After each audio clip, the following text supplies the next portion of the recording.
Welcome to Word and Sound, episode 9. With a bit of good news, Machel is going to become the investor in South African poetry in the coming years. The open mic finale will be in November. The winner will be joining the missing gap, which is myself, DJ Deuce Blast, on an 8-day trip to the United States for a landmark poetry and cultural exchange program in 2012. So far, Masai is the only person with a ticket.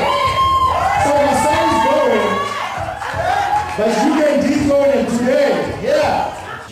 As if the actions in her body language spoke louder than words, I kissed her melting tongue and swallowed the tall tales told by her trembling lips.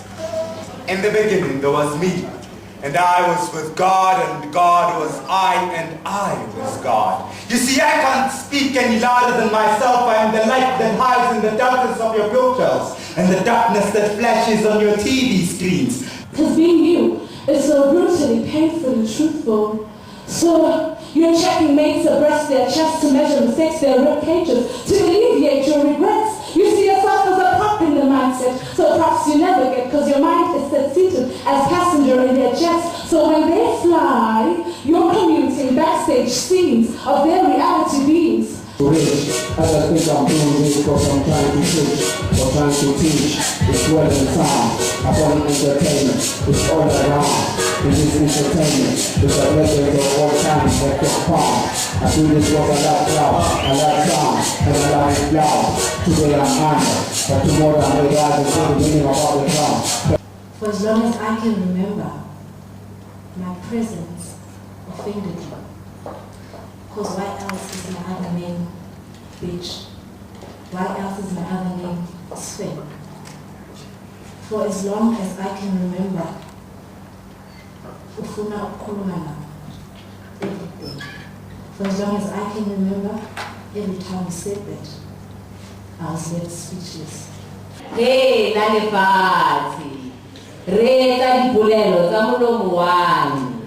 A thuto ya me e sarasare jaaka pula, polelo ya me e rothe jaaka monyo, e ka re marothodi a pula mo botalaneng. I'm that exotic dancer on that stripper pole, fulfilling your man's fantasy because you are not freak enough to do such. I'm that pedophile who grooms your child to that lifeless zombie they are today. I'm that guy who punches her until my favorite color red appears, and until I know that when she wakes up tomorrow, colors of the rainbow will be tattooed on her body. And if I feel like they won't appear, then I haven't beaten her enough. My dome is a canvas. Welcome to my mental studio. Drawing your motion pictures like video. The mere concentration of your presence gets me sweating like cardio. And you speak to my universe in spiritual audio. But still I lied. You are not the most beautiful girl I've ever seen. I'm a lean, meat retelling machine, and just because I lock my eyes into yours doesn't mean I'm aroused and keen. I will compare through your presence.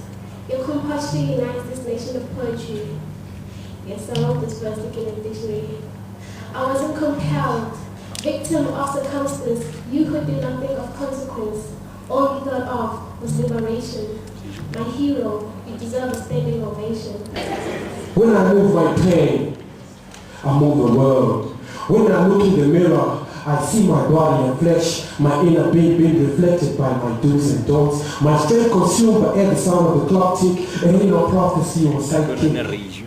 Ospiliki sits in the corner as she takes a sip of her Via Orlando. She thinks of how a Prince Charming might come in, sweep her off her feet, and whisk her into a better tomorrow. But Roger, drunk and abusive, slaps her into reality. See, Pinky's life is Saturday nights of drunken watching, cigarette smoking, wearing pink silk stockings, and dirty talking. See me and my friends, we're connected since birth. They are my best friends, the lovers of my life. They were there when I was happy and in pain. They were there when I was happy and rejoicing. We always made love and somebody gave back. No. I'm not talking about pornography here, I'm talking about my friends. His name is pen, her name is paper. they got intimate with their beautiful friend Butterfly, and they gave birth to a child in beautiful poetry. The princess has fallen in love with the dragon. She was last seen on the roads of satin riding on a black wagon. The ugliness of the surface roams these streets and our beauty sleeps. They await beneath her window, but she refuses to let down her weave. Now she only answers to the howling of wolves as she puts on a little red lipstick and goes riding in the hood. In those once brown eyes is where she holds her spells. And when the clock strikes midnight, she sips on bells. She spoke my name as though it were designed for her lips, her mouth contorting as it maneuvered around the valley of vowels and consonants. She spoke my name as though it were meant for her breath, pausing just enough to create the anticipation for the next alphabet. She was inhaling my being and exhaling my existence. Screw aside the ruler. Yes, scrutinize Messiah and you will realize there are no flaws in his poetry. Just a strong foundation to build a mind house that paves its roof with the poetic tiles of metaphors held together by binding similes that when showers of ignorance rain, they cannot see through. And that is why I want to kick his ass. Yes, I want to kick his ass and talk along the line of symmetry to align his mind with mine. So if he wins, I'll feel like I'll go too, because even in the bedroom, I'm accustomed to coming first, so I get married from second here. Fear told me to build the four walls around my heart with hope loaning me the cracked bricks. Hate forced me to paint them black, and anger gave me the rusted picket fence to lock myself away from the contorted perception of common sense. See, loneliness had left me for 6 months, and I received an SMS from her telling me that she was married to sadness with a baby on the way called solitary. And she did what she did to comfort her own adversity, but she knew that I was sorry for cheating her away from the happy endings of our so love story. As I was about to sit down and yield to my emotions, my door slightly opened, and it was consciousness. Heavily armed with a bottle of cheap whiskey called Memories, and we sat there gazing at my cracking ceiling, pretending that everything was fine underneath all that insanity.